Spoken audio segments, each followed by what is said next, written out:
Okay, so I want to get started with something a little bit different.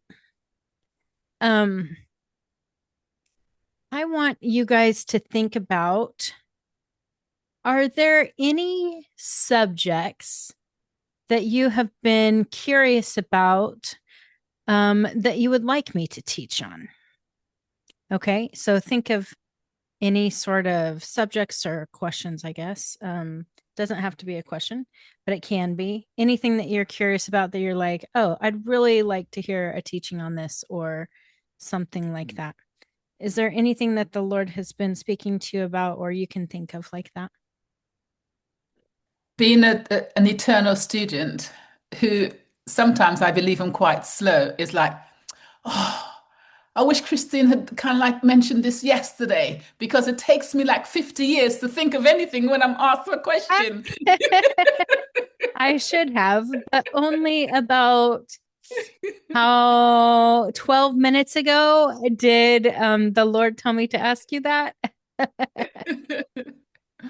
And so I'm sorry, but at the same time, I don't believe you, Pearl. You are the question asker who is always quick to ask questions. Am I right, you guys? Doesn't she always do that? Yes. Yes.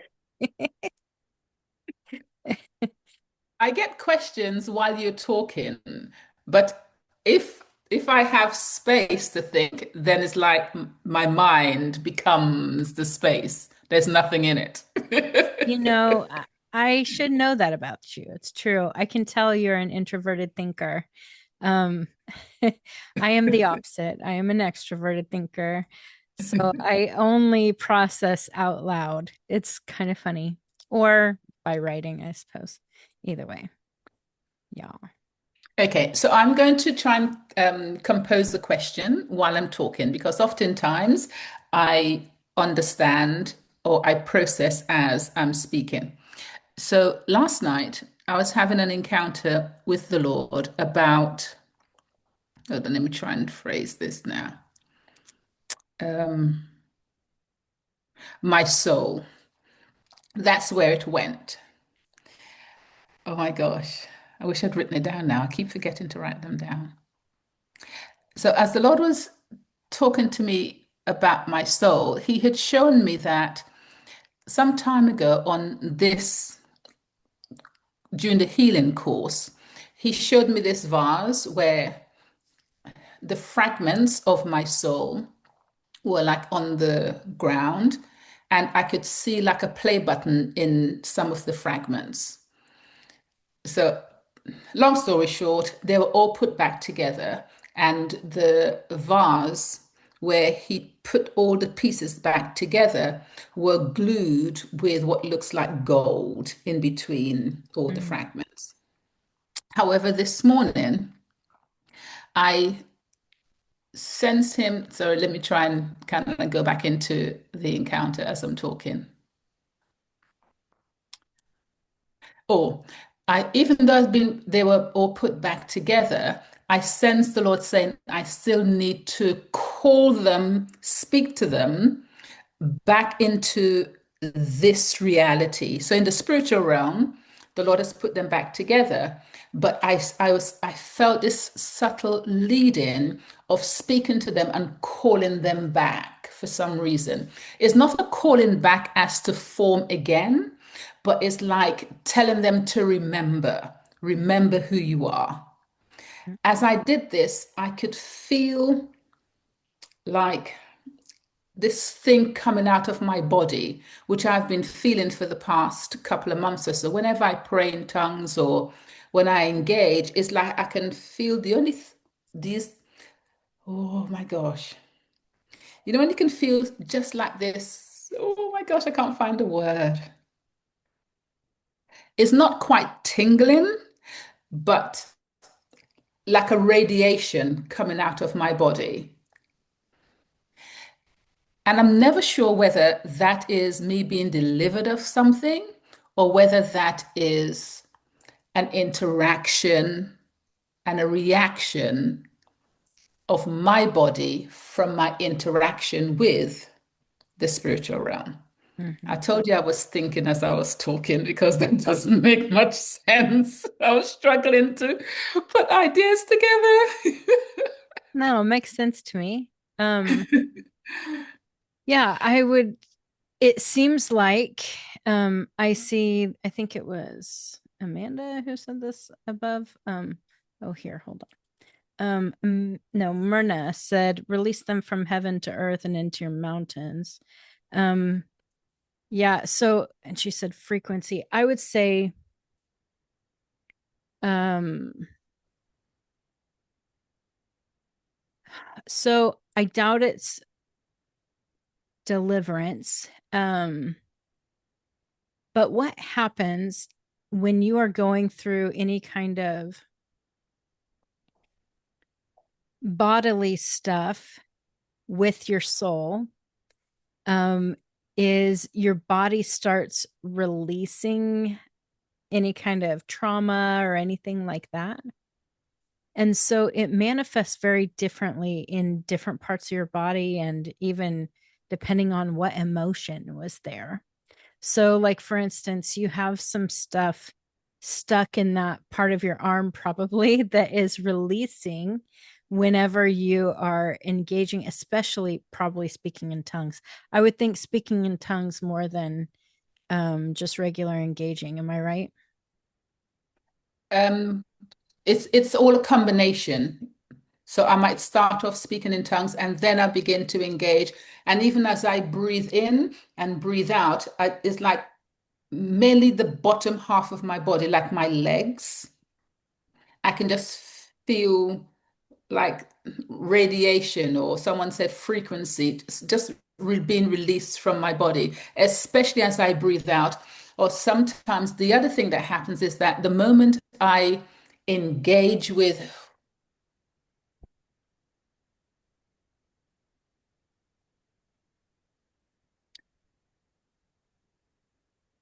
so it's just happened. The moment I connect and engage with Holy Spirit, sometimes I just got to think about him, but especially when I say,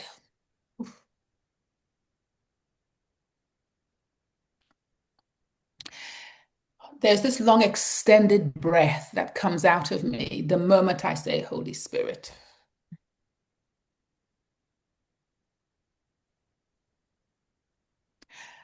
So that's the opposite.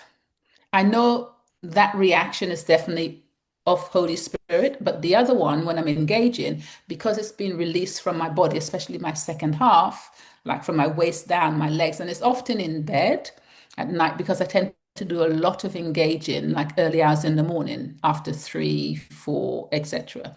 That's when I feel that kind of radiation coming from me. And I'm not sure because I'm always dealing with stuff, like I said, probably from my soul or whatever, whether or not is a form of deliverance taking place or is it something else? I wasn't sure. Mm-hmm. Well, all I know is that what you're talking about, yeah, you can tell what happens in the spirit when you are engaging with Holy Spirit. And that does have to do with your body too, because, I know that you talk about this and we have different experiences in this way. You talk about engaging with Holy Spirit in the heavenly realms, and I don't. So I never engage with Holy Spirit in the heavenly realms. It doesn't even make sense to me, which is probably why I don't. um, but I absolutely engage with Holy Spirit in the earth and in the spirit realm of the earth. And so in my body a lot, that sort of thing. Um, but I think when you are engaging, and especially if you are dealing with soul stuff, or even if you are engaging over other people, which I don't know if you do that, but I do that a lot. So when I do, I oftentimes will feel that energy coming out of me in that way. Um, so for me, it is almost always, uh, it's like my spirit expanding into the earth. So it's like from heaven into the earth, if that makes sense. My whole spirit is doing that. And so it's using my body, and in a good way. It's really in a good way using my body. But I think also when you go through any kind of soul stuff, like you were talking about, I don't know if you're doing that, but when you were talking about like the vase and Vase, um, when you were talking about that and how you need to call these parts back and all of that, it is interesting because I do remember when you were talking about your experience a long time ago with the vase and the gold and all of that and your soul fragments. And I was in my mind going, Lord, why is it that she can just do that? And I'm always led to do these other things that's way more complicated. Because I'm like, it would be way easier if I'm working with people and I can just be like, oh, here you go, all done, instead of working with each part basically and having to get them reconciling with the main part and all of the stuff, which is generally what I have to do. And so it's interesting when you're talking about that, how you need to call them back into remembrance and all of that. I think that that's the part that I'm always doing. I think that I'm doing that part. And the other stuff is not, I don't know if I'm doing it at the same time, but I start out engaging, but then I engage with their soul in the heavenly realms. It's kind of weird, but I just do that so I can, because a lot of times other people can't see it for themselves. It's like they can't experience that for themselves. So I start out by engaging the heavenly realms, and then I'm meeting with their soul and I'm helping their soul either reconcile with Yeshua or, tell them they're comforted and loved or whatever. It's always different, but doing whatever it is to call them back into unity with the main part. So anyway, it's interesting to hear you talking about that because I think I only see the second part and not really the first part, which I am sure is what the Lord is doing. He's the one doing the first part, and that's why it's so easy. Yeah. I don't know. I don't Yeah. think I answered any kind of Easy. questions for you, but it helped No, me but think it's about good new to things. hear it's good to hear your experiences as well. Hmm. Well, okay, here's some other things. Let's see. Myrna said, because it depends on the person that you are ministering to. Well, that's for sure. I mean, every time it's different. Even it's even different with the same person I'm ministering to. Like if I minister to one person, but they have different parts that I'm ministering to, it looks different every time. Like there's never anything that's the same. I wish it was a formula sometimes so it'd be easier, but no, it's always very different. Um, Myrna said the level of where they are at. What are you talking about? I don't know what I was saying. When you minister to people, it depends where the level at. And so the Lord takes you specifically things for them. It's not like, everybody is the same. Hmm. Yeah, that's true. That's what it is. And yeah, so we follow what he tells us to do, even though there's some people that got so much in there that we have to go from to the roots instead of the top, Yeah. because it depends on their maturity Mm-hmm. and how they can handle or how can they understand it as well. Mm-hmm.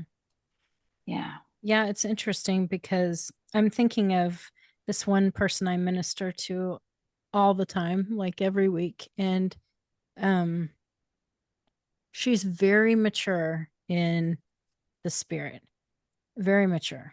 Um but she has parts who are not. And so getting to these different parts and calling them to come along is totally different than if I'm just talking with her. You know what I mean?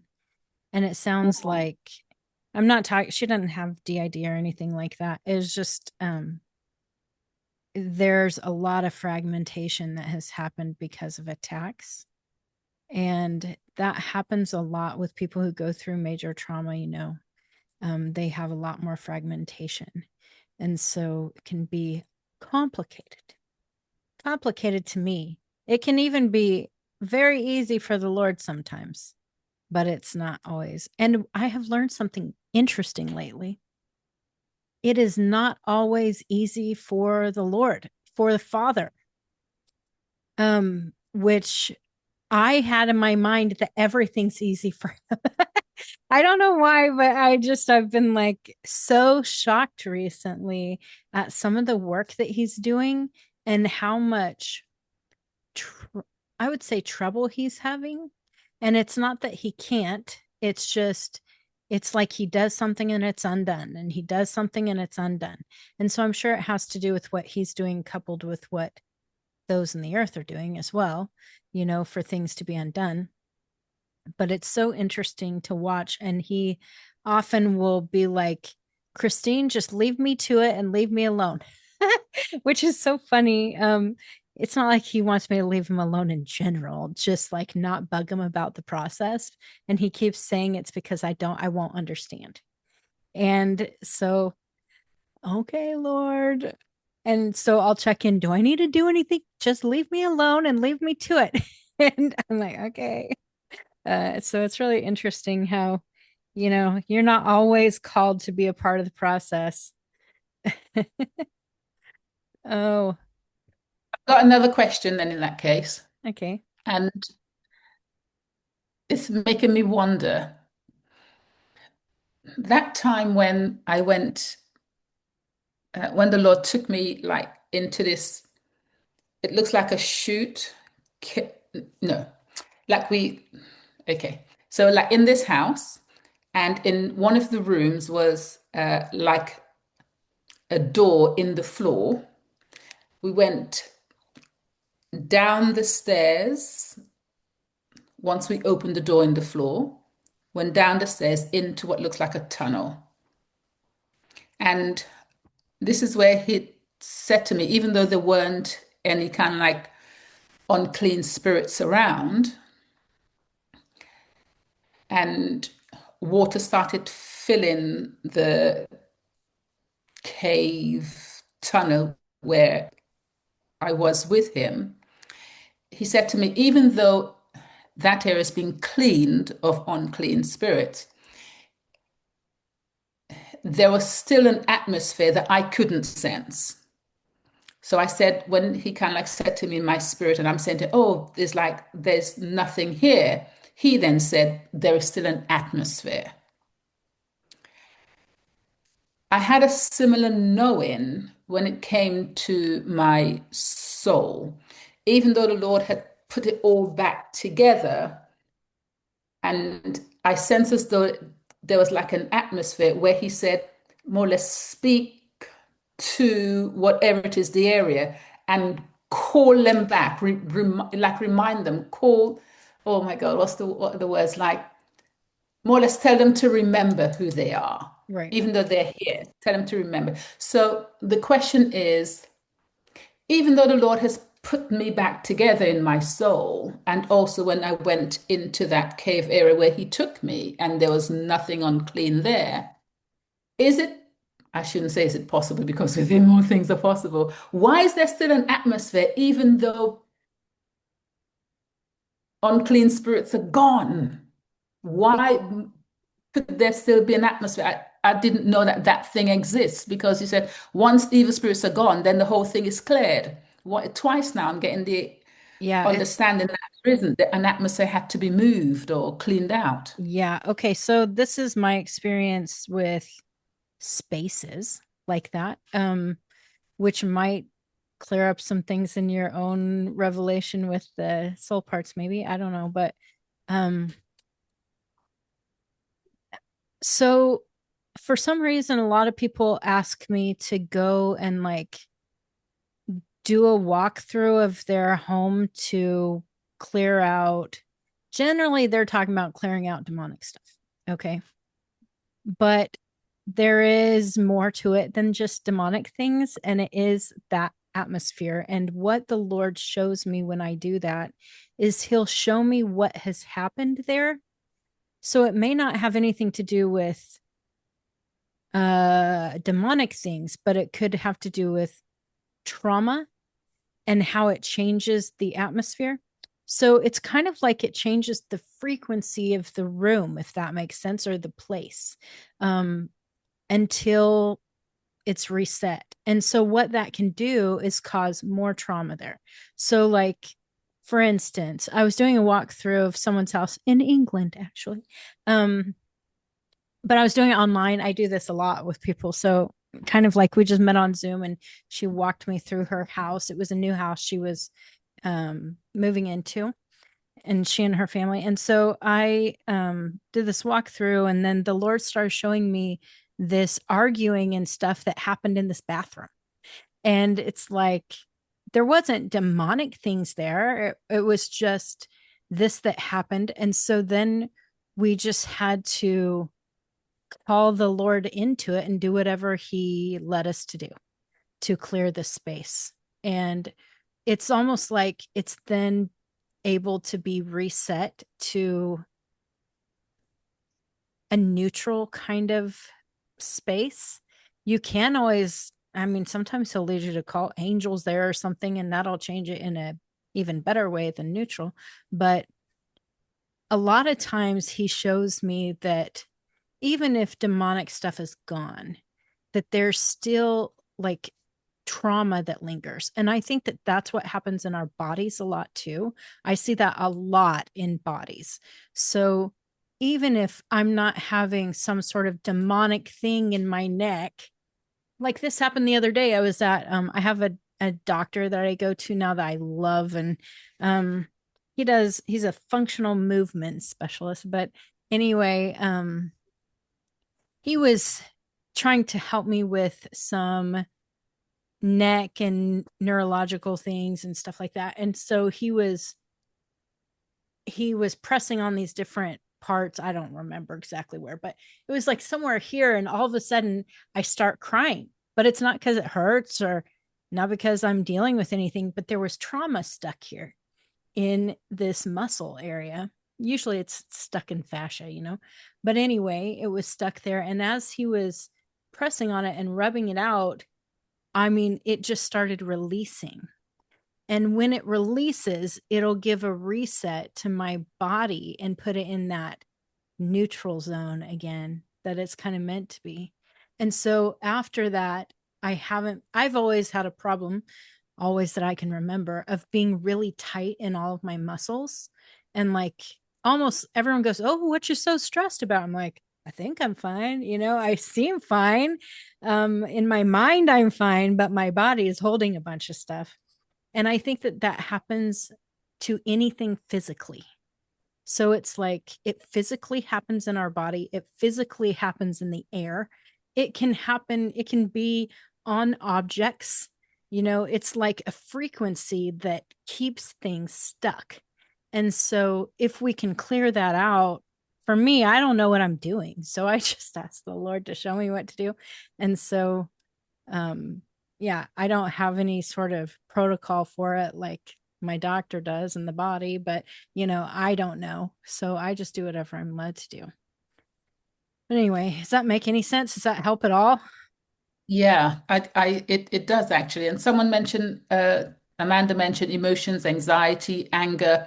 So I take it that these emotions obviously can exist without having an evil spirit at the altar. Yep.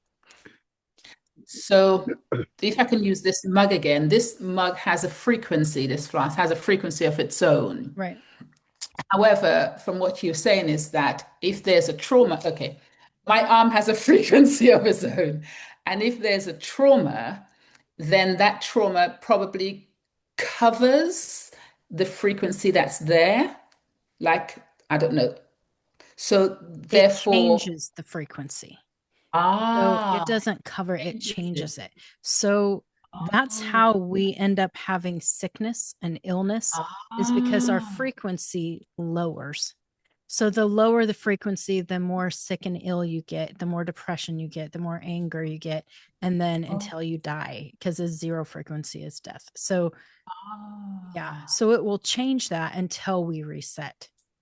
And ah. that's why I was saying to you, I am assuming it happens more with tongues, because when you speak in tongues, it raises your frequency really high and helps you reset. The same thing happens when you're engaging in heaven too. Actually, it's even higher than in tongues. But when you're speaking in tongues, it specifically does something in your body. And so actually, so does engaging. It's just interesting. Nancy Cohen, do you guys know Nancy Cohen? Probably most people do. No, Karen's like, I don't know any of you crazy mystics. And so anyway, um, so Nancy Cohen, she did this, I'm going to call it an experiment, but it was with, oh, you can have these little things that measure your frequency. Okay. So she was doing brain scan frequency stuff, and she wanted to test the theory about like when you're praying, does your frequency rise and stuff. So she tested when you're praying, your frequency rises. When you speak in tongues, it goes much higher. When you engage in heaven, it goes like massively higher, which is really interesting. So she had it physically tested to see how that works. And most of you can feel that. Like you can feel it in your body. You can feel things start to vibrate. You can feel that stuff happen. You can feel new fire on you or whatever it is, you know. It does affect our body. And the more we stand in that higher frequency, the more it changes the frequency of our bodies as well. So, just like the negative stuff can change the frequency that your arm is holding, so can positive things. So, it's just sometimes we don't go deep enough. Like, this is what I'm realizing about some of the stuff that I've been holding right in my neck that he was moving and stuff. And I'm realizing a lot of that is stuck pretty deep. And I'm almost doing a surface level thing a lot of times. And so anyway, I really believe like one thing that my friend Janina does, a lot of you guys know Janina. She's in South Africa. She's an engager like us. But she does cranial sacral, I don't know what you're calling it, release, and so somato emotional release as well. And so what that does is it works with the body at the same time as the soul and then the spirit. And so when you're doing it all combined, man, the stuff that releases, it's crazy. The soul work you can do, the body work you can do, because it's all done at the same time. And so I think having a good practitioner like her is important for that sort of thing. I don't think I could do that on myself. You know, it Can would you be put her details in the chat when we finish? sure. You might have to remind me, but I will. okay, yeah, especially I'll put it in the WhatsApp group. Helium? Yeah, Okay. not in the healing one, in the heaven emerging, since that's what we're talking Heaven about. Emerging. But yeah, Yeah. in that WhatsApp group, I'll put it in. Okay. Yeah, she's fantastic. Okay. So, Christine, one last question from me, and then I'll give over to the other 7 attendees. I'm not hogging the limelight. Okay, I want to say something negative about myself, but I don't know how else to no.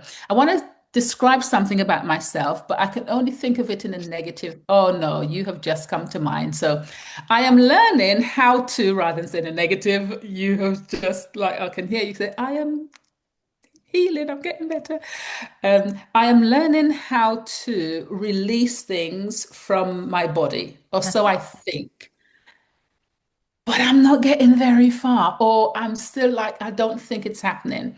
And the reason why I can say that is I had a massive, I would say, frequency body blow from my husband 3 weeks ago, where I asked something, and usually is that he got so angry that he pounded the table and practically everything that can move simply bounced off the table while he was shouting. And then he walked out and he effing this and slammed the door.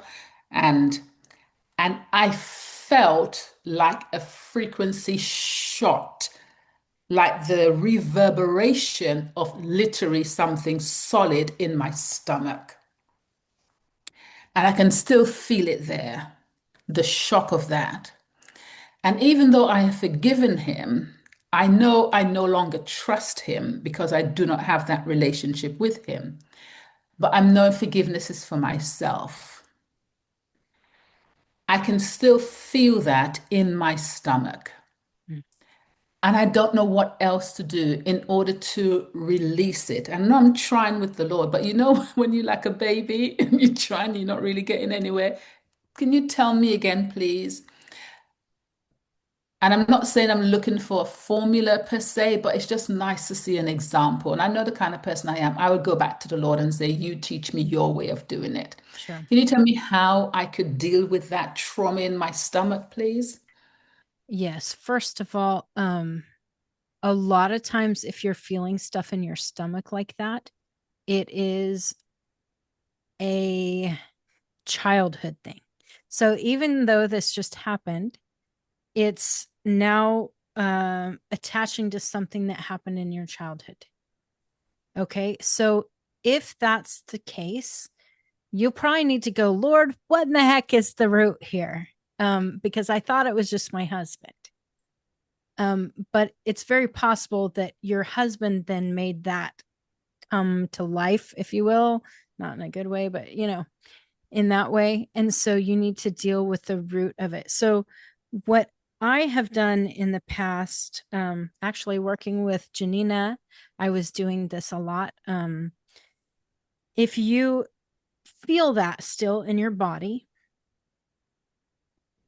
get to a place where you can kind of just lay down with him, with the Lord, okay, and with your body, and ask your body to communicate what it's feeling. What emotion are you feeling?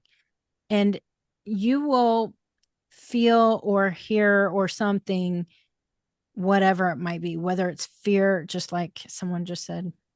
Myrna said that. Yeah. It might be fear, whatever it is that you were feeling. And say it's fear. This happened to me. It was the first thing I was dealing with. It was in my kidney, I think.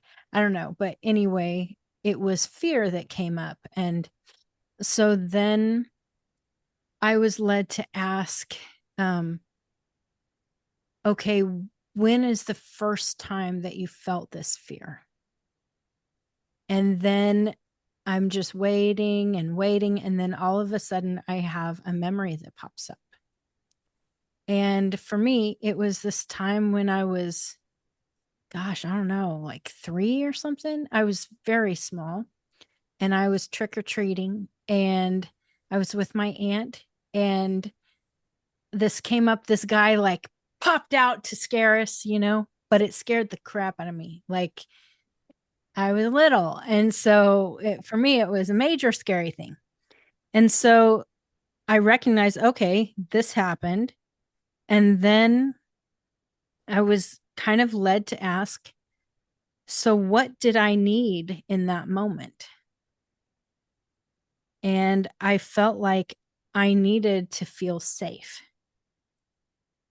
And so then I was led to ask, who do you need who can help you feel safe? And I was expecting like God the Father or something, I don't know. But instead, it was my dad. I wanted my dad to help me feel safe. So then I saw myself with my dad. He came and picked me up and held me. And then it was, okay, do you feel safe? Is this all gone? And I then felt safe, but I didn't feel understood. And so I had this other emotion of, I don't feel understood. Like they don't understand why I'm freaking out. They don't understand this. And so then I was asked, okay, who can come and help you feel understood? And then I was led to call in Yahim because he would always help me feel understood. And so I called him into that experience. Note, I didn't know Yahim when I was 3. Okay. So, like, these things don't make sense except for it heals. And so in came Yahim in this moment and made me feel understood as this child. And then all of that was healed. And it's so interesting. You just have to go with whatever the Lord is leading you to ask. But what is the Lord leading you to ask your body in this moment? So I've led a lot of people through these sort of experiences. And it's different for everybody what it is, because sometimes it's not fear, sometimes it's anger, sometimes it's something else, you know?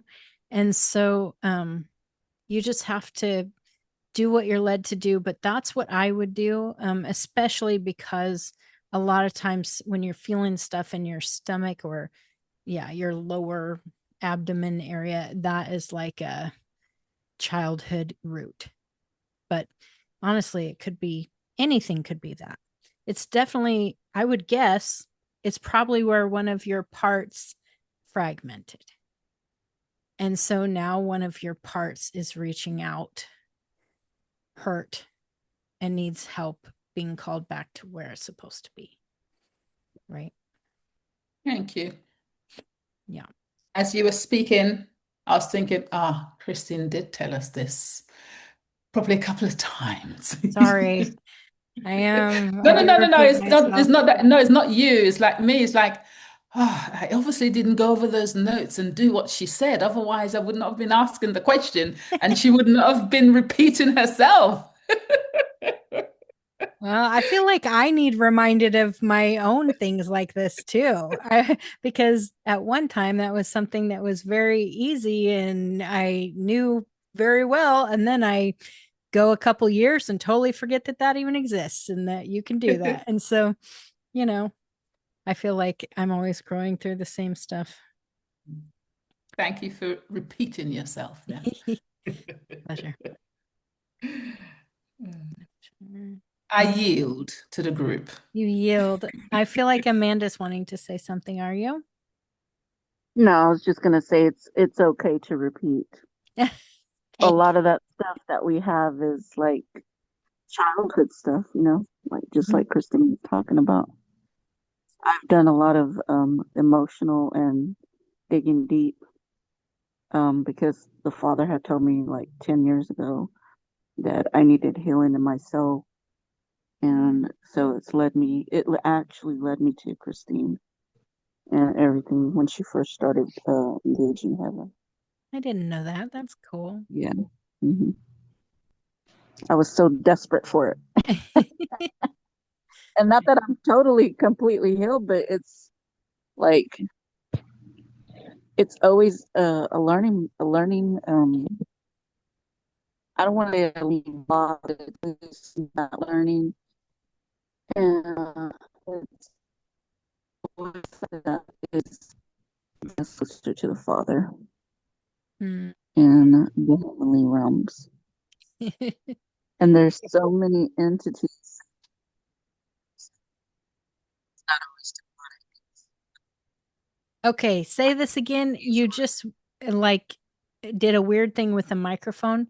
So maybe move your phone closer to you or something. I'm saying that it's more than just like we have a tendency to say, "Oh, it's everything is demonic," but it's not. There are other, like we talked about, emotions and stuff, and then there's other like entities as well. I think that's how you would call them, entities or beings. Mm-hmm. Yep, that's the truth. For most of my life, I think I thought everything was demonic.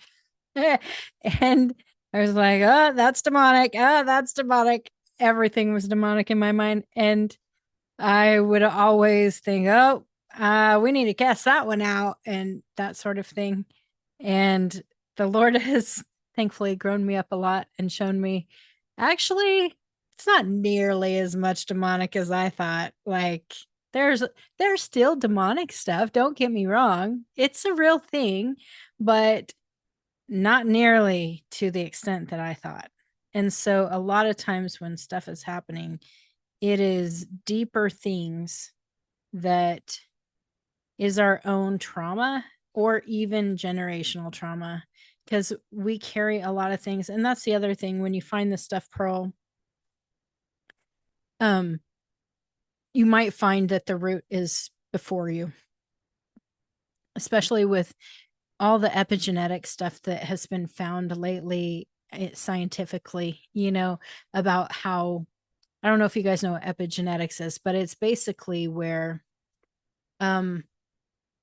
your grandparents, it goes up like just 2 generations or something, but your grandparents, especially your grandmother's side, that we are given those traumas that they went through, because what happens is they're carrying an egg that also is carrying an egg. And so it is literally traumatized in their body. It's not only trauma that's done like this, it's also amazing things that they learn. So let me not be just a doom and gloom person here. I mean, this is why now when kids are born, you don't have to teach them technology. Dude, they are born knowing technology. It is because that stuff has been learned and it's passed down through epigenetics.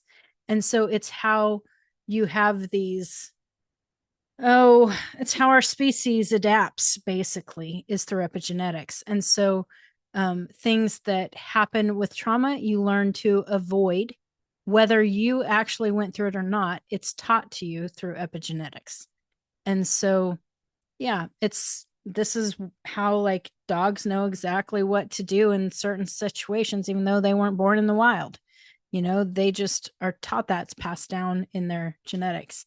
And so, yeah, we have things like that. So it might be something that the root came from your grandmother or your mom or something like that. And you just think it must be you. And so that's why we also have a tendency towards certain things, like, heck, like alcoholism.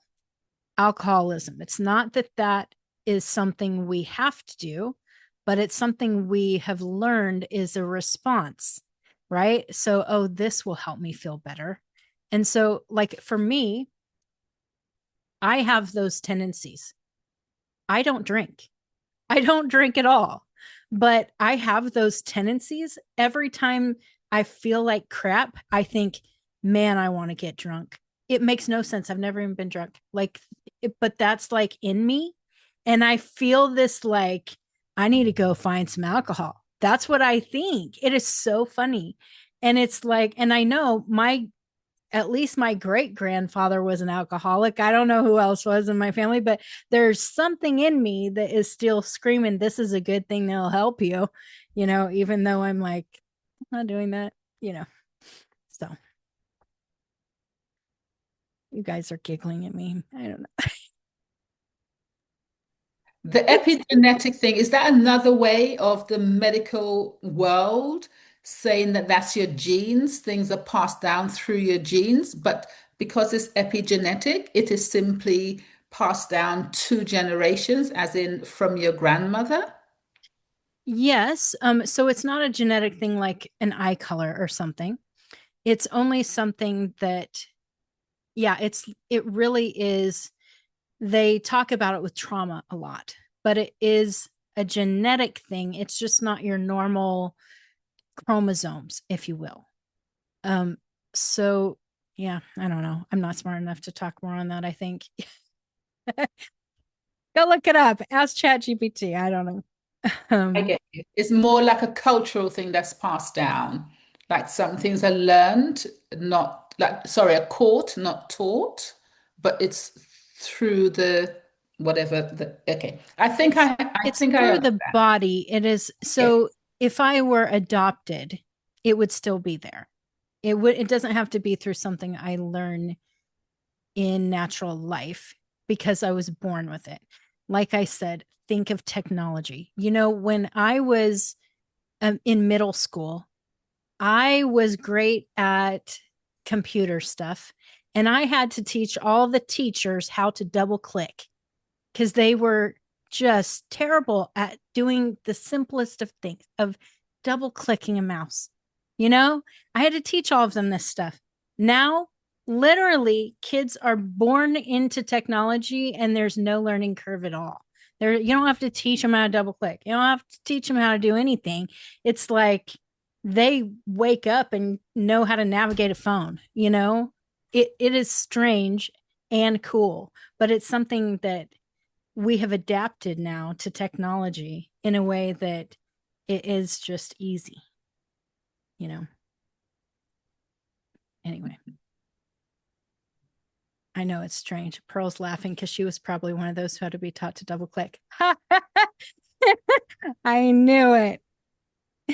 Well, isn't it like you were talking about how dogs are, how they're bred, because you can breed their temperament Hmm. and you can breed certain things into the line that are passed down from generation to generation. Hmm. Is that what you're talking about? I wasn't really talking about that, but it makes sense. I was talking about how, like, um, for instance, Onyx, he's like a shepherd pit bull mix, lab mix, something. Okay. So he's 1.5. He has never been anywhere but like in our house. Okay. And to a dog park. But he is a natural hunter. I did not teach him to do this. He hunts. Like he goes after bunnies and birds and all this stuff in our yard. And he does it and brings it back to us like it's a prize. Now, there's no way that that was learned. That's something that was bred into him. Now, my pug never ever does that. He was not bred to do that sort of thing. That is not in his genetics to go and find and hunt. He does not hunt. He might chase something once in a while, but he for sure is never going to kill it and bring it inside. Like, he's the spoiled dog. You know what I mean? Onyx is out in the rain doing all the stuff, and Mushface is like, I will hold my pee for a day to just not go out in the rain. Like, this is, it's interesting how even different dogs have different natural instincts because of how they're bred. Or like Onyx, I mean, he wasn't bred on purpose, right? So he was obviously a mutt. So that was an accidental breeding that happened. And it's clear from his genetics that, he's more of a free spirit wild animal. Anyway. Okay. So let me go on because I see someone up here. I feel like it was Nadia, maybe. Nadia, did you say something? Oh, here you go. I would like to dive deeper into our internal self and how to stay and live from there. I think you may mean eternal self. Nadia, can you talk more about that?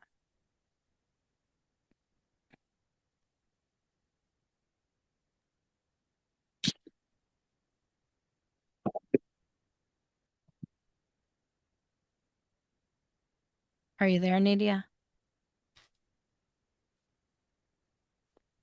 She's trying.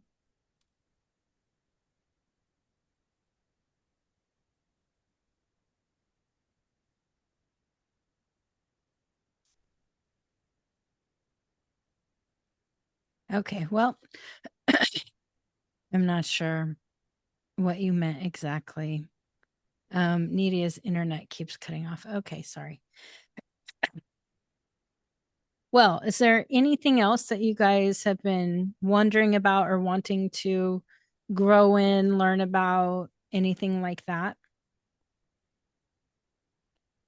Can we engage about the chemicals in our body, metals, and so on? Are you asking, do you want to engage about, like, what are you saying? Myrna? Unmute.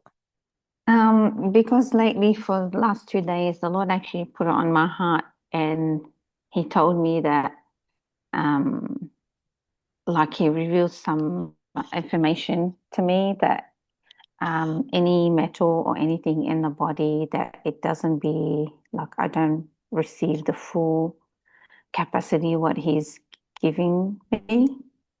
So it actually stops it from the full on of the frequency and actually to be in the whole entire body.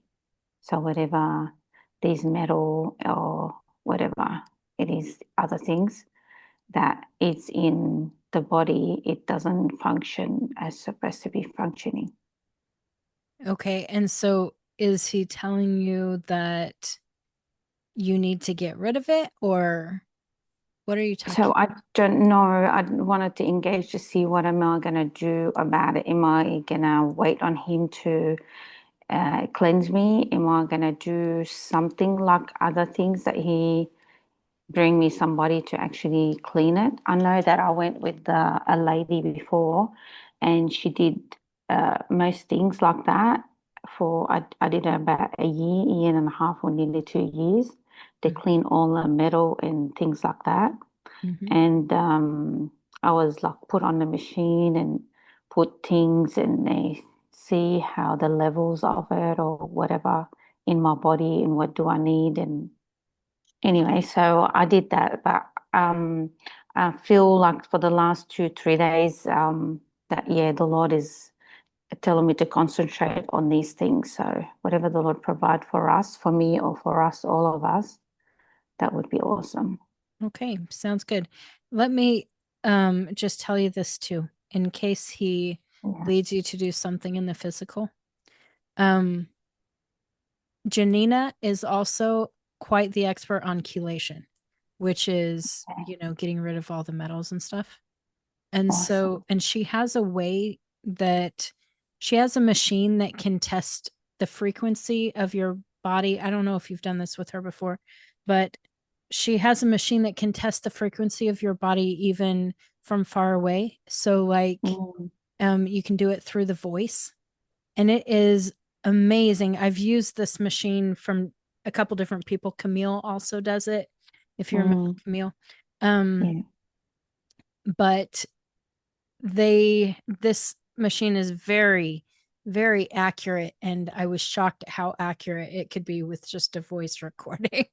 um, Wow. so anyway, it's something that she could do even from far away and help you with what to get, because you would need some different supplements to do the chelating and stuff.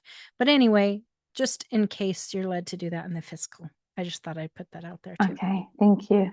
Yeah. I think I need to earn a commission off of Janina for all of the work I'm sending her. That's for sure.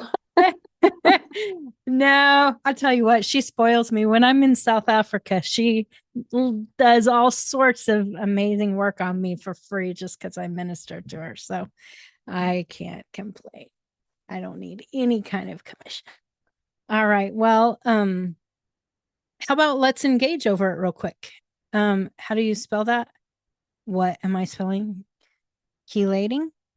Chelation? It's like a CH. Is that what you're talking about? Maybe. There you go.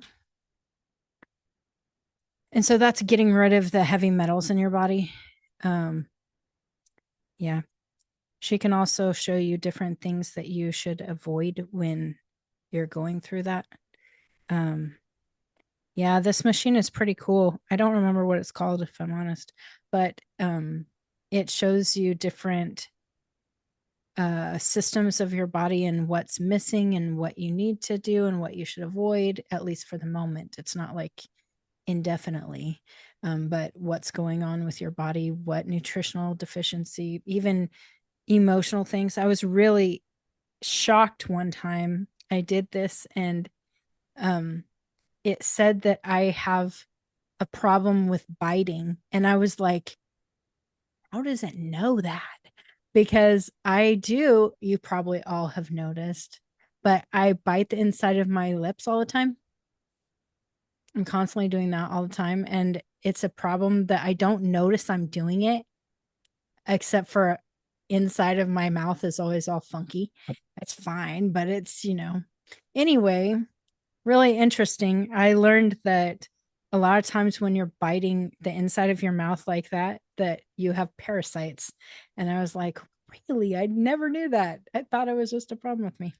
So anyway, I was seriously considering doing a cleanse, mhm. and I was doing a lot of research over the past week, just looking at all the different videos and preparing your body. That was the recommendation with green juices or whatever. And then you do the parasite cleanse. And then, I don't know, 4 weeks later, you do another cleanse. And then you take. So I was seriously considering doing that. So now I'm wondering whether I should probably contact Janina rather than just doing still do my research, but to contact her to see, whether it's better for her to help me with it or for me to buy the stuff and do it myself. Yeah, well, probably with her, since she's in South Africa, um, she will probably show you stuff that you need to buy for the specific things that your body needs. So if you do it with her, which I do think is helpful, it's a really good way to analyze your body. Obviously, you're not going to be doing it from the spirit if you're only, analyzing the body and emotional stuff in your body. But it will give you a good idea. Like for me, I didn't realize at one point I was needing to avoid all legumes and all peas, and I was taking pea protein all the time because everyone says it's the cleanest protein, whatever. And it was ruining my body. My body was overwhelmed with it. So once I did this kind of cleanse with it, it was really just fasting from those things that my body was overwhelmed and toxic from. And then it was fine. And I could have these things again. I just have to be careful how much I'm doing of it. But it's I helpful to think me to find that stuff and then to go, oh, I need to take a lot more B12. And then I'm thinking, crap, I need to take, methylated B12 and things like that. I don't know. I'm a nerd when it comes to that stuff. You guys know because you went through the healing course with me. But um, yeah, it is really interesting to do those scans and things. So maybe just ask Janina about the scan, but let's engage about it and see what the Lord's leading because he might just tell you, ditch all that stuff and do something totally different, right? So let's engage about it and let's just see what the Lord leads us to do.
I want to mention something because I think it might be for many people here to engage with. But I was asking specifically about, the chelation and stuff. And um, I saw that the being silver wants to help with this. And it's like I saw that what was happening was I think I was seeing you, Myrna, doing this. Okay, so but it could be for more people. But as you were doing a physical chelation in the earth, you were having the being silver, he was helping draw the metals out. Um, and I'm not really sure what he was doing. It almost felt like a magnet in a way of how he's helping draw it out of your body. So I just felt like you were supposed to engage with him. I asked if it was other metals that, you know, you were supposed to engage with, and it was just him doing something he does himself. I'm not sure, but anyway, he does have a healing mandate, so it could be something with that. But I would engage with that, and I feel like other people here are supposed to ask if he's supposed to help as well.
All right, how about let's focus back here?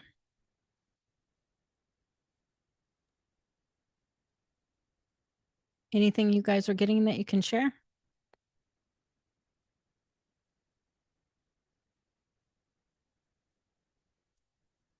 Well, this is Patricia here. Hi. Hello, darling. I'm a little under the weather, but one thing that I got when I started engaging was that I need to detox from metal. I know that I've actually did a hair test, and about a year ago, so I know I had metals situation going on. And when I start pressing in, I heard apple. And then the next thing, apple pectin. And that's not something I know actually. I know apple vinegar, but pectin, I never knew that would help at all. So I Google it, and as a matter of fact, apple pectin is supposed to help detoxing. They have studies, and it is confirmed to be a good tool to get, metals out. And then I asked Silver Angel as well to help me, because I feel like I've actually taken silver, but after I've taken it, I got worse. And I think it's because I'm so my body's so overwhelmed with metals. It's just intoxicated now and I need to get it out instead of putting it back in. Yeah. So I asked him to help me with that as well. Yes. That's all. Thank you for sharing that. That's great. Yes. Thank you. By the way, I love when those things happen. When the Lord tells you something and you're like, what? Why would I think of that? How is that? And then you look it up and you're like, what? I know, right? I'm like, and I never knew that. I'm like, apple, and I love apples. And I stopped eating them because of the sugar thingy. And I'm like, I'm glad that it told me because I actually want to get some more. Thank you. That's cool.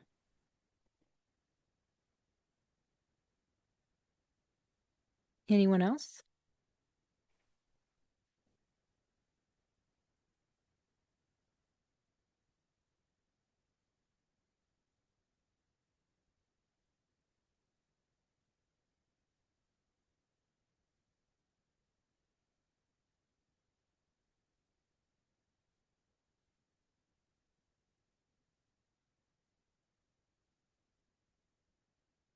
Okay.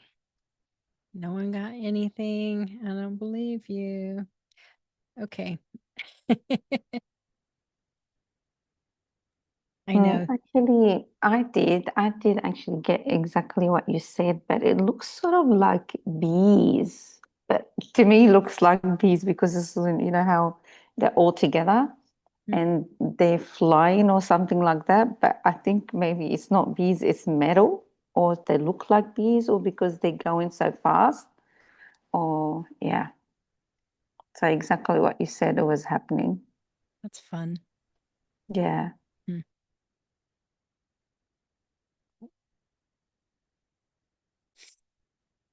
Cool.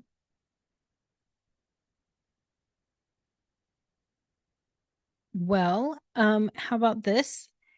And do you guys have any other subjects that you would like to learn about? It doesn't just have to be for today, it could be for the future, like other things that you feel like the Lord is leading. Hi, What Christine. oh, sorry. Yes.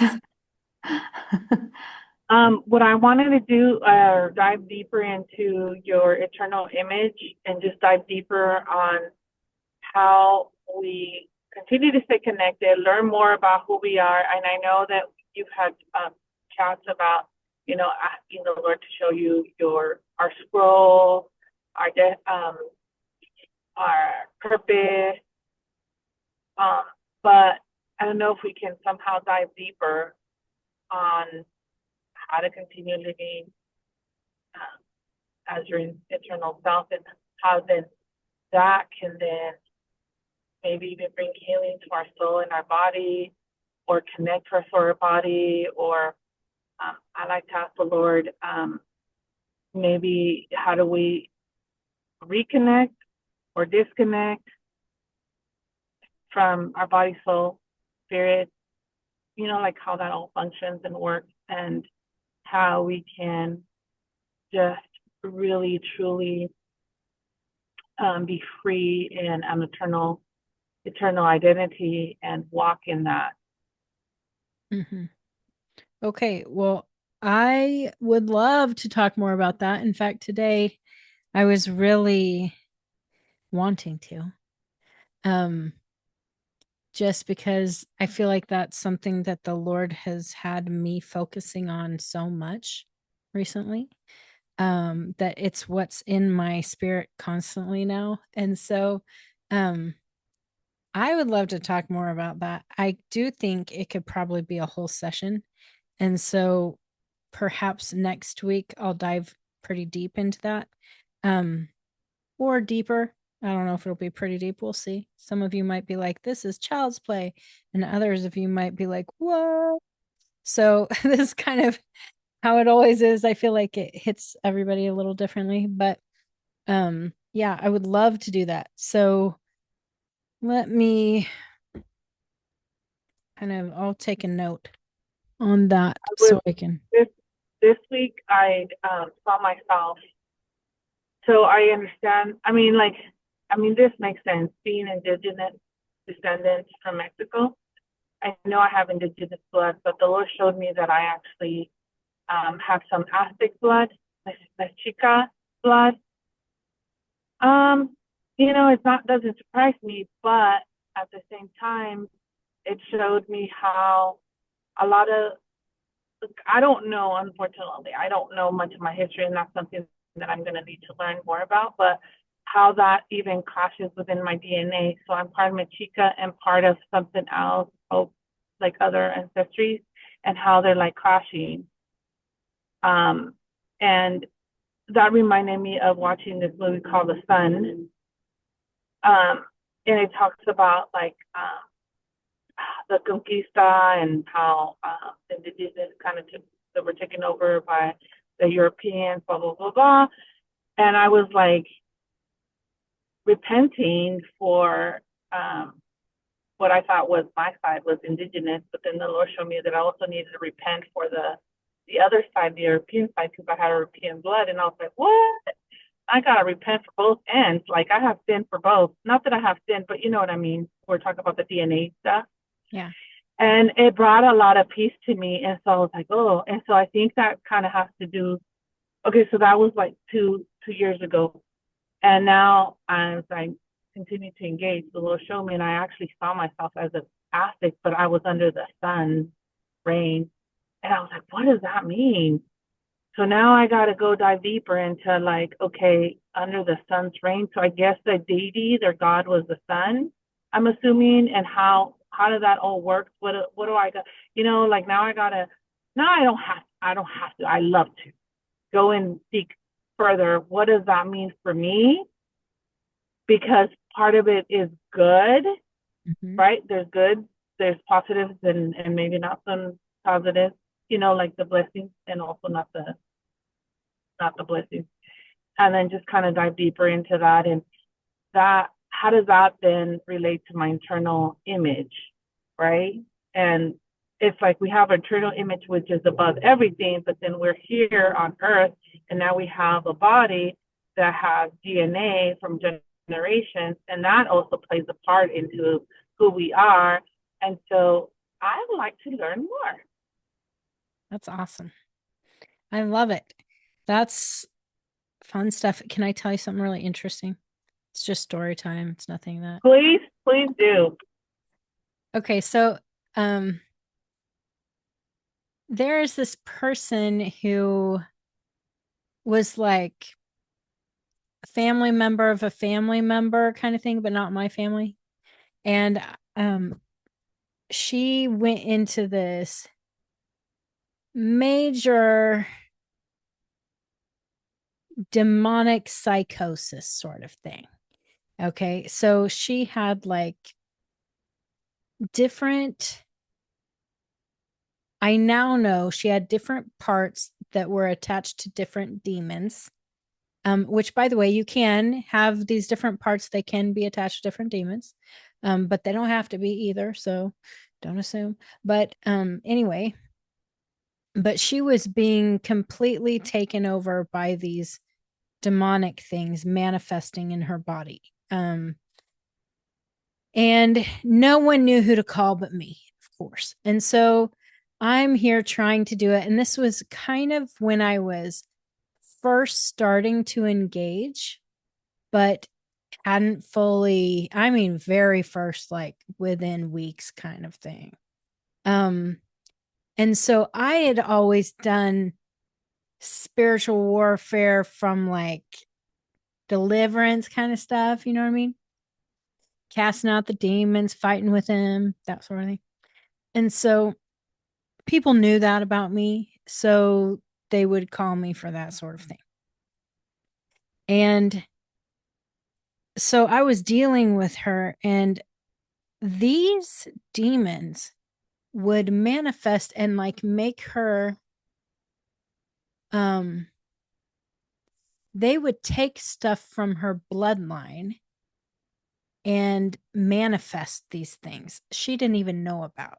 So she had like, there was one demon who was like I am an Indian princess, this whole thing. And I talked to her mom about what was going on because her mom was walking with me during this whole thing, like freaking out. And she said, we have like this Native American bloodline thing with this royalty, and there is like a princess that we are attached to. Well, this girl didn't know that. She had no idea, apparently, according to her mom.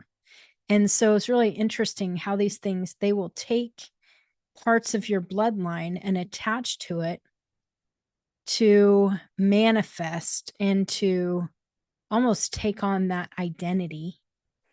And so when you're experiencing some of this stuff and you're doing some cleansing, it can really free your bloodline, because we don't realize that a lot of these things are even passed down. It's not that she engaged with some Indian princess demon, you know what I mean? And so some of this was passed down. You're able to cleanse that stuff for you and for your future generations, which is really cool.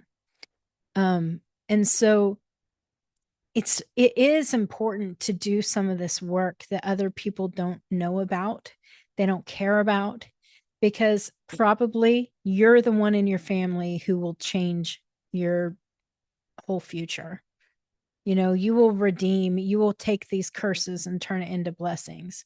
And that is a really cool part of walking so closely with the Lord. It's the hard work that we have to do, that we get to do, to change generations. And I find it to be wonderfully difficult. You know, a lot of people, I mean, I think of this just with all of you guys. Okay. I consider you my disciples. I don't know if you know that. And I have walked through a lot of difficult stuff in my life. A lot. I've walked through a lot of good stuff and a lot of difficult stuff, both. But I walk it so that it's an easy journey for you, you know? And because it's an easier journey for you, then it's a really much easier journey for those who you disciple.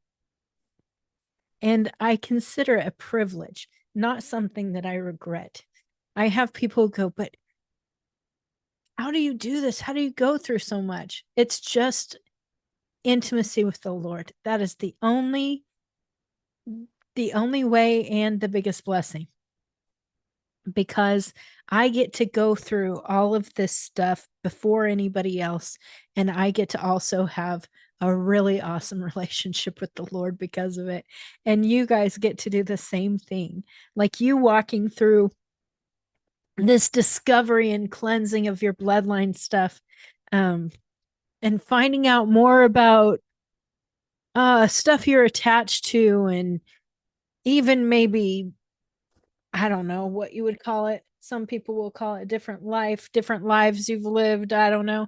I don't know if it's different timelines or if it's different dimensions or if it's just in your bloodline, or whatever. I don't care.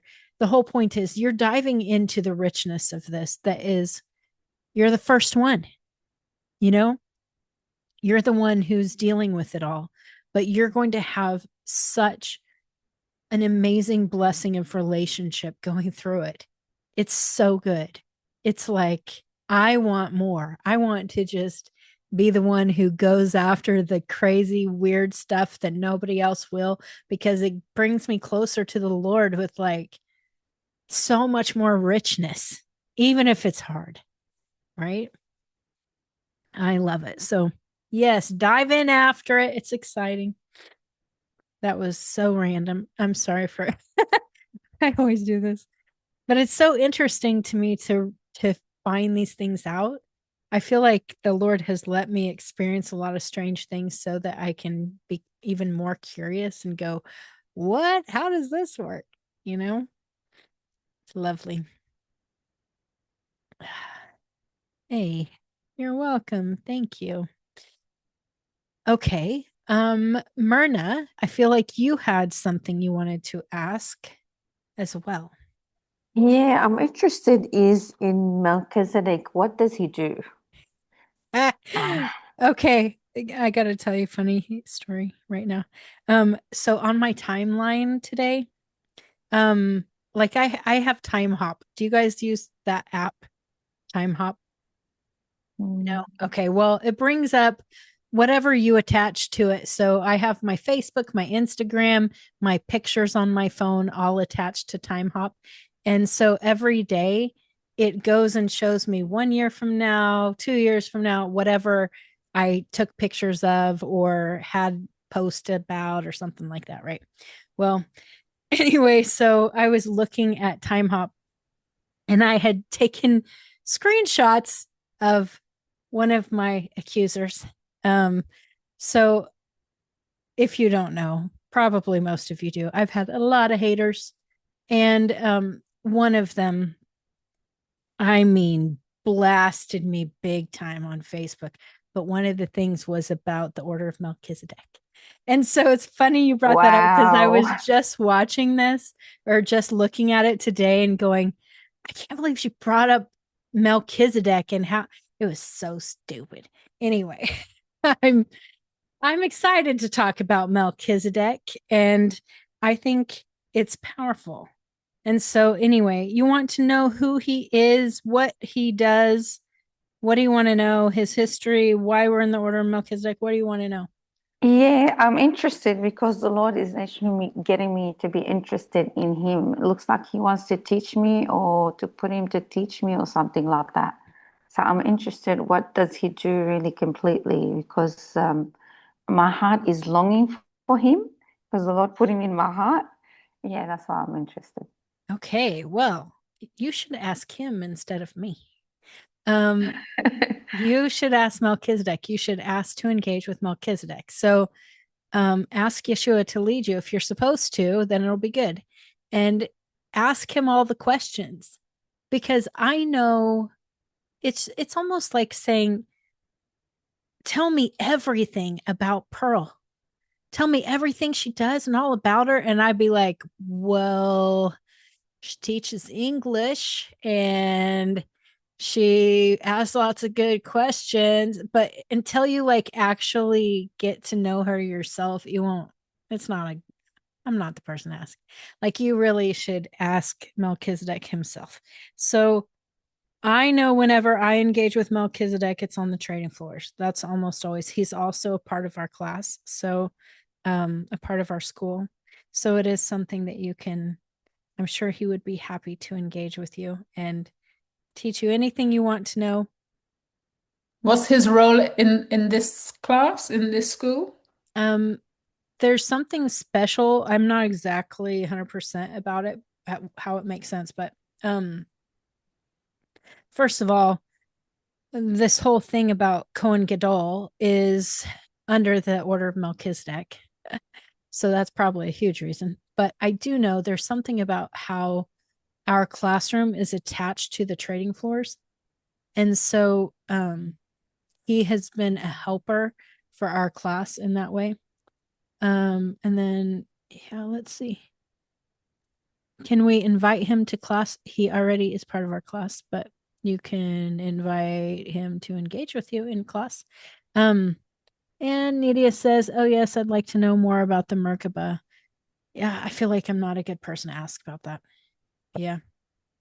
I default to anyone else. I do know that my friend Dwight that I was telling you about does good teachings on the Merkaba. Nidia said him and Enoch and the angel. It's not Megatron. Megatron is the transformer. It's Metatron. Okay, so Metatron. I can tell you all about Metatron because he's a good friend and like. I'm glad you clarified that, Christine. What did you say? I'm glad you clarified that because I'm like, oh my Lord. Because I remember, Megatron was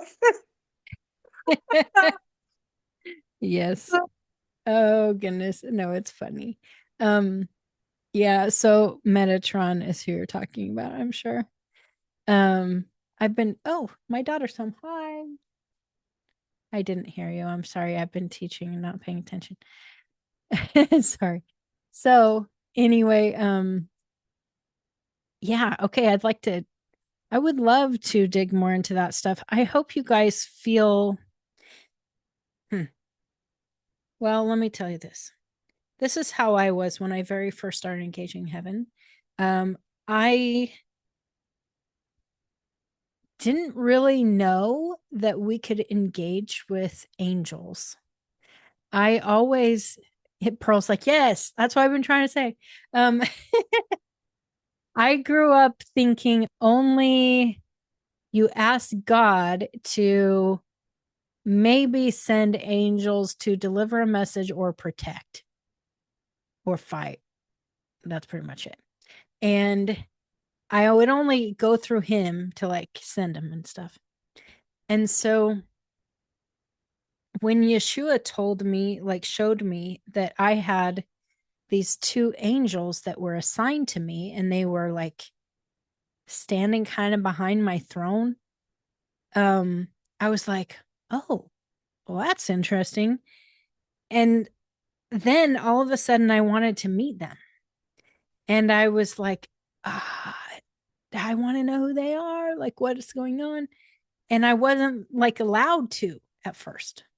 And he didn't really tell me no. He just always redirected me. So I would always ask the question, hey, can I meet my angels? And then I'd be directed somewhere else. Okay. And so it wasn't like he was saying, you must not do it. It's just, he wasn't really leading me there. And so anyway, I kept asking until one day he said, okay, I will introduce you to one of your angels. And so I was introduced to the first angel, and his name, he told me, was Shemiel. Now, if you know me, I do not hear very well in the spirit. So I am thinking I'm hearing Shemiel, and then I'm also thinking I'm making it up. So it's kind of like, uh, that's your angel name. That's interesting. Maybe it's the same one. Um, yeah. That's what I was thinking because I remember the first time we met, you said that we like I can't remember exactly the words you said, but basically saying something about how my angel, uh, um, like the beings were like connected, and somehow we were connected. That's cool. Well, I don't even remember it. I'm sorry. Um, yeah, so Shemiel, he told me that his job was to like take messages or something to and from the throne room to the earth, but like through music. So it was very confusing to me. I didn't really understand that at all, but it was like kind of through worship, is what it seemed like. And he would take, it's like he would deliver messages from us to the Father and from the Father to us through that. And that he manifested in the earth as shafts of light. So I'm like, okay, that's interesting, very strange. And I'm still thinking I'm making it all up, right? Because this is, I was terrible about this at the beginning. Everything I thought I was making up. I was like, this is weird. I must be making this up. And so, it makes zero sense why I did this, but I Googled it. I'm like, Googled Shemiel angel to see if I'm making it up, as if all angels have been documented in the earth. Yeah, right. Okay. But for some reason, I'm thinking Google knows. And so I did. And you know what I found? In mystic Judaism, there was an angel named Shemiel. And guess what? He did all that stuff. And I was like, I'm not. And it was like so exciting that, oh my gosh, this is real. And so I'm thankful for Google now for that. But anyway, it was pretty cool to find that out. By the way, I didn't have anything to do with mystic Judaism back then. So it wasn't something I was looking for. It was like, now I feel like I kind of am like a mystic Jew in a way. I don't know. But then I'm also for Yeshua. So I don't know. But anyway, it's so interesting how that has come to the surface. But I remember meeting him and being so excited. And then eventually I was led to meet the second one. And the second one was Metatron. And I was shocked because I had heard of Metatron. I had had experiences of Metatron's cube, but Metatron is like one of the highest angels. And so I kind of thought totally off limits to me, you know. And when I met him, Yeshua told me that he was supposed to start discipling me. And um, I was like, okay. And so he left me to it. And man, I had some of the coolest experiences, like super, really important. You guys have all benefited from these experiences. You don't know it yet, but like, you know how passionate I am about oneness and about teaching about that, and how it's all from my experiences with Metatron, who taught me about it when I thought it was very unattainable. And it's so cool how he has shown me how our bodies can be in heaven and all of these things that I never knew before. And so I now am a big, big proponent of meeting all these heavenly beings any you're allowed to. Okay. So obviously, don't try to do anything on your own, but ask Yeshua if you can. Okay. So if you're like, I'm curious about Melchizedek, and you know that you're being led in that direction. If you know you're being led, then just ask. Okay, Yeshua, can we meet now? Can I meet Melchizedek? And then just be really curious. Ask all the questions that you would to someone who you're meeting for the first time on a first date or something. You know what I mean? Okay, first date. I'm not saying you should be romantic, well, with Melchizedek necessarily, but you know, you understand. Like, where are you from? What do you like to do? Whatever, all the things. Ask all the questions, because I now believe that intimacy is like the best part of who we are as heavenly beings. And so the more we get to know other beings, the more they work with us, the more we grow together. They grow, we grow. It's not just about us. We've had this whole idea of like all heavenly beings are way, way more amazing than us, and that they know everything and we know nothing. And it's actually not like that. We're all on like this growth journey. They are on a growth journey too. And so probably have very different strengths.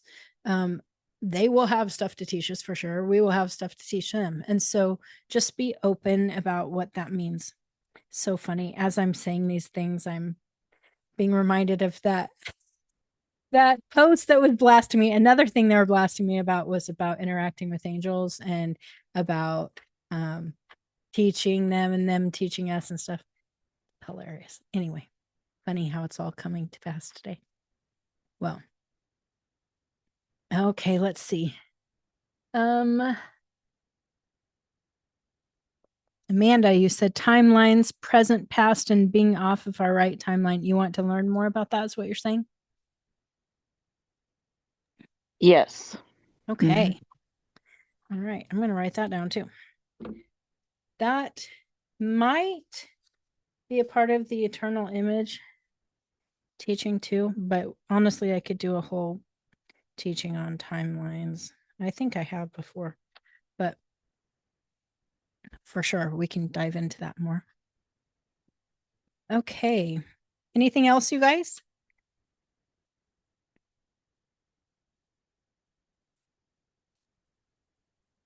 Yes, Pearl. When I had that encounter with the Lord, where my body was arguing with my, no, pleading with my soul, to forgive it because I wasn't honoring the Lord, and this my soul was saying basically we had work to do, but because my body wasn't doing what it should, whatever. I also have this knowing that my body is it's like it's as though it wasn't just given to me at birth or in my womb for some reason. You got any ideas around that? Have you?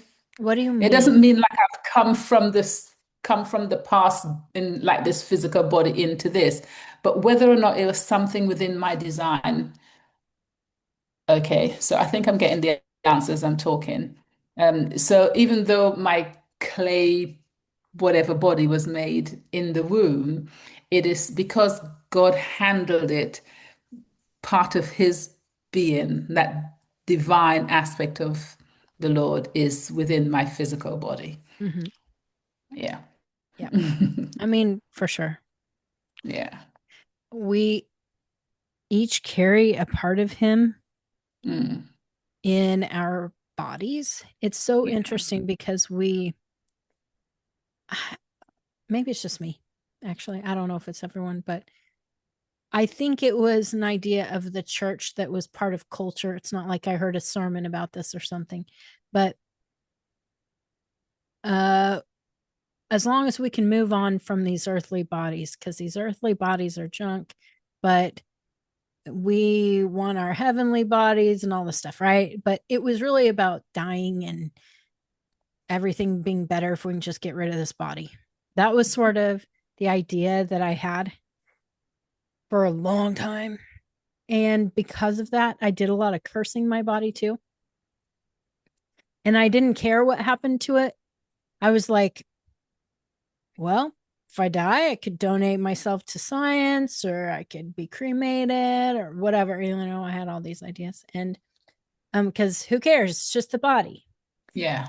But the Lord has opened up so much more to me than that, of course. And there's so many times in the scriptures where the body was so important. Like even how they fought over Moses' body. And even Yeshua, who came back for his body. Like there's something that happens with our body that when it's in this full united state with it's part of that oneness thing we were talking about, this body, soul, spirit combination, that it can be freaking amazing technology. Yeah. And most of us have discarded our body like it's trash. And like for me, I've had so much work, and I still am doing work with loving my body, because I have been so rude to my body for years and ashamed of my body and all sorts of things. Goodness, like I went through so much with my body in pain that I would constantly be like, suck it up, you're fine. Like ignoring it, ignoring the pain when it was really trying to speak to me. And I just hated on my body all the time. And I pushed it past its limit all the time. And I would do that with sleep. And I'd be like, whatever, I'm fine. We do that as mothers a lot. Anyone in here who's been a mother, I mean, goodness gracious, we do whatever it takes for our little ones to be able to survive, basically, or get what they want. And yes, it's important for the first, 6 months to get up constantly at night. It is not that important after that. And for some reason, I am still dealing with high schoolers who wake me up in the middle of the night, and I do stuff for them and whatever, this is something that we sacrifice our bodies so much for other people, whether it's work or whatever. I mean, goodness, trying to make ourselves look better. Like me, I struggle with my weight. And it is something that, I have a hard time loving myself. I do. It's terrible. My body is doing everything it can to survive and to help me live a good life. And I am like, if it could just look better. It's silly. It's so silly. But anyway, we have a lot of work to do, I feel like, to get into this redeemed place. And part of that is focusing on our eternal image so our bodies will come in line with who we're supposed to be. Because you recognize, like the Lord has shown you, how in creation, you were made to be someone very special. Like you were a good creation, right? And you know that. And your body has some remembrance of that, but it needs to remember who you are for real. And so that's part of this whole eternal image thing we'll talk about next week. But man, there's so much of it that we need to focus on, because when we focus on something, it does manifest. And so that's why it's important for us to engage in the heavenly realms and not just believe that it exists, but to actually be there, functioning from there, because then things start to manifest. Otherwise, they don't. And so if I only live in this belief that my body sucks all the time, and that's what I'm living in the most, then it will continue to deteriorate and get worse. But if I live in I was an amazing creation. Oh my goodness, my body has done so much amazing stuff. It has this transforming capability. It is such a cool technology. And I start to enliven those cells, then everything starts to transform and carry a higher frequency. And then, of course, health starts coming and everything starts to come in line with who we really are. And then we start to look different. We start to act different. Our bodies start to function differently. We start to look younger instead of older, because our body's coming into line with life instead of death. And so, yeah, I could talk a long time on this, because this is what the Lord's been leading me into lately so much, because I have a lot of work to do in that way. Yes. Anyway, it's exciting. Okay, what else do we want to talk about? We have 5 more minutes. Anything else that the Lord's been putting on your heart lately that you are like, man, if we could just dive into this, it'd be awesome?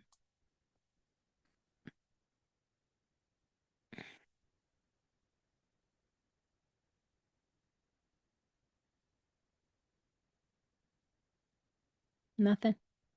Okay. Well, looks like we will end 5 minutes early. How's that? Well, nice to see you ladies today. And it's been fun. Darling, what is it? Huh? Oh, you Nothing. unmuted. Just saying, have a good evening, darling. Okay, I'll thank talk to you. you later. Okay, see you later, guys. Bye, Thank darling. you, See you Christine. later. Love you. Thank Thank you, you, Christine. everyone. Thank you. Bye. Thanks, everyone. Bye. Bye.